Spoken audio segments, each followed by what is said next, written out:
सकाळ सुंदर म्हणजे अख्खा दिवसच सुंदर. ही बघा आमची गावाकडची सकाळ. निसर्गरम्य वातावरण दिसते ना. सगळ्यात महत्त्वाचं म्हणलं तर हा सूर्य, उगवता सूर्य पाहिल्यावर खरंच मन खूपच प्रसन्न होतं. ऊसाला पाणी द्यायला चालू होतं. आम्ही पाठानेच पाणी देतो कारण नवीनच ऊस लावलेला आहे, अजून ड्रीप नाही केली, करायची आहे. बघू त्याचा पण मी ब्लॉग टाकते. पाटाच्या कडेने आत्याने लावलेत जवस. जवस खूपच गोड दिसतात कारण त्याचे निळे फुलं आहेत ना, म्हणूनच. आज पुन्हा भेटलं मला पिकलेला रामफळ. मग काय पाटाच्या कडेला बसूनच रामफळ खायचा आनंद घेत होते. खरंच झाडाला पिकलेलं कोणतंही फळ खूपच गोड लागतं. बसल्या बसल्या छोट्या छोट्या काट्यांचं मी घर बनवले.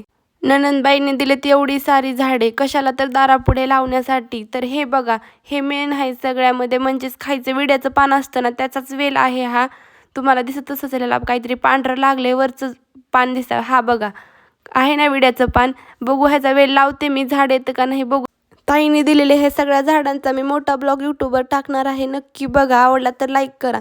दोघांनी खूपच कष्ट करून हे झाडं लावलेत, म्हणजे त्याला जागा नव्हती लावायला. जागा आहे खूप, पण माती वगैरे नव्हती. माती लावून त्याला विटा लावून वगैरे खूप छान आम्ही केले. पूर्ण ब्लॉगमध्ये दाखवले, सगळ्यांनी बघा. कारभारांना पण म्हणून केले, त्यांनी काहीच नको म्हणत होते करायला.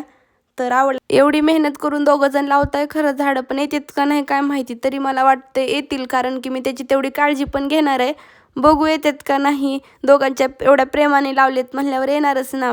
तर दाखवते मी कुठले कुठले झाडं फुटले वगैरे सगळं दाखवते. कोणती कोणती झाडं आहेत हेही दाखवते, कुठे लावली, कशी लावली, सगळं म्हणजे सगळंच दाखवते व्हिडिओमध्ये. मोठ्या व्हिडिओमध्ये सगळंच आहे, तर तुम्ही नक्की बघा. आणि संध्याकाळचं तर रुटीन शेअर करते. तर आणलं होतं आज चिकन, तर ह्यानी कारभारांकडूनच धुवून घेतलं, म्हणून धुवावं लागते. कोण लगेच धुवून देत नाही.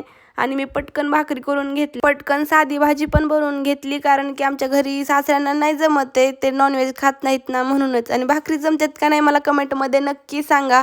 ब्लॉग आवडला तर लाईक करा, कमेंट करा, सबस्क्राईब करा. आणि भेटूया उद्याच्या ब्लॉगमध्ये. Bye bye.